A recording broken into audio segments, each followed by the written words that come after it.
Hello everyone, I just ate a piece of dark chocolate, so I am ready to present Deuteronomy chapter 10 today. This PDF that you're going to see up on the screen, you can download it for free on our website at tobelikechrist.com. Okay, hopefully my teeth aren't black. Okay, when did the events of Deuteronomy chapter 10 happen? Once again, same as the last couple chapters that we've been going through, these events would have occurred around 1450 BC. Right after the Israelites finish their 40 years of wandering in the wilderness, right before they go west over the river Jordan and go into the Canaan land, or the promised land. Our characters for this chapter, we have the Israelites, the descendants of Abraham, Isaac, and Jacob that have grown into a large nation. We have Moses, who is their leader. He has led them from Egypt all the way to the borders of Canaan. We have Aaron. Aaron is Moses' brother. He's also the first high priest over the Israelites.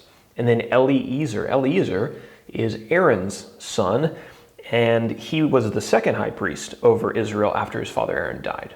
As we mentioned several times already, these series of instructions that Moses is giving to the Israelites before they go into Canaan, these were delivered at Moab, probably on the plains of Moab near Mount Pisgah, Deuteronomy 1 verse 5. Now, Mount Sinai, also known as Mount Hor, is mentioned in Deuteronomy chapter 9 and chapter 10. Moses met with God on Mount Sinai and wrote down the laws for the people approximately 40 years before he spoke the words that are now recorded in Deuteronomy. And on the map, towards the bottom, you can see Mount Sinai down there by the Red Sea.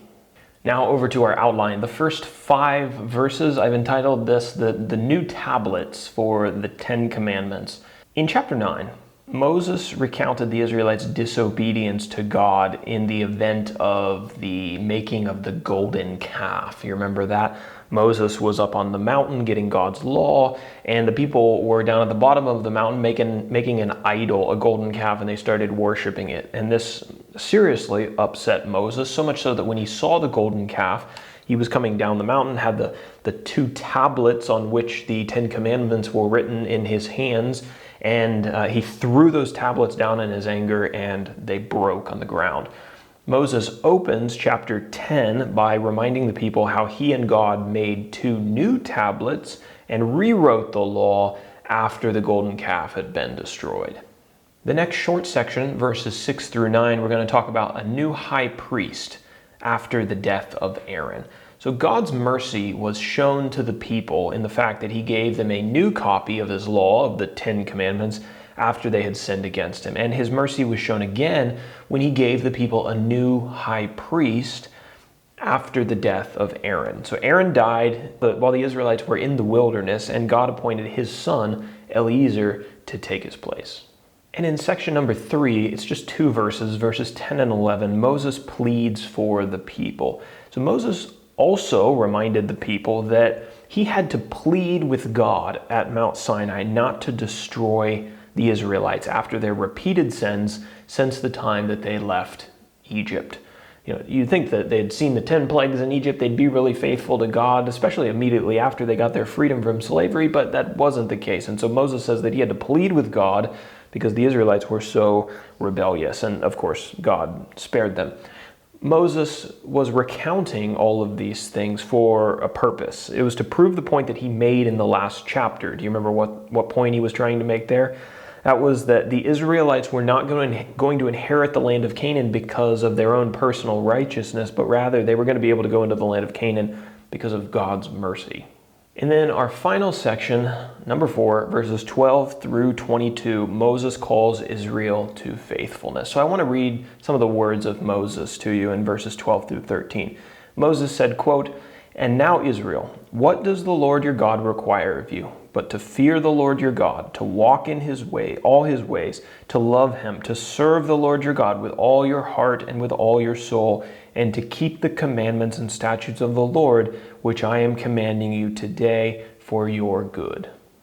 God also wanted the Israelites to circumcise their hearts. Now, that's a really strange phrase if you don't know the background of where it comes from. Right, so if you remember, if you're with us all the way back in Genesis, you'll know that all of the descendants of Abraham were physically circumcised. And that was a sign of the covenant that God made with Abraham and his descendants. You can read Genesis chapter 17, verse 10 if you want more information.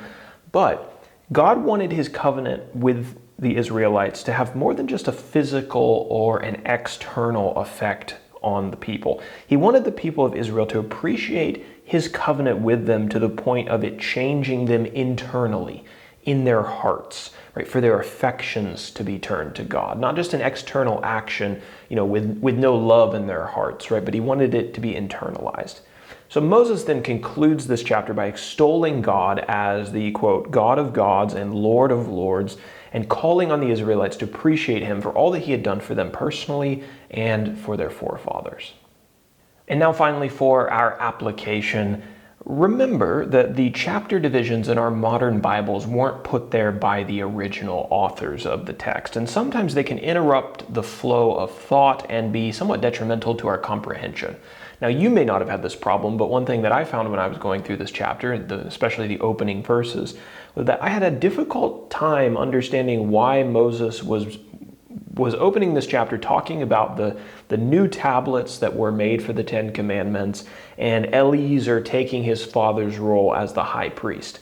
That was until I connected it to the point that Moses was making in the last chapter, right? That Israel wasn't inheriting the land because of their personal righteousness, right? And then you begin to see that God gave them a new law.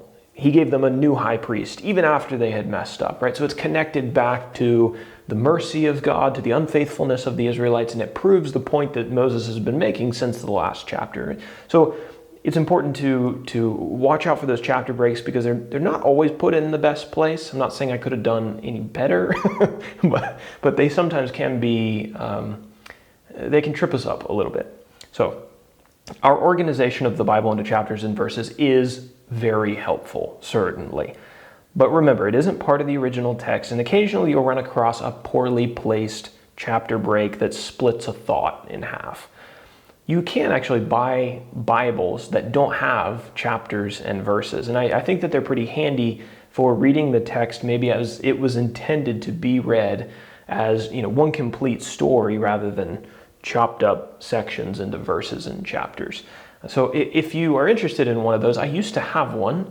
I will put a link down in the description where you can find one, but they are a nice tool to have on hand. So that is Deuteronomy chapter 10. Thanks for joining us. Lord willing, tomorrow we'll do Deuteronomy 11.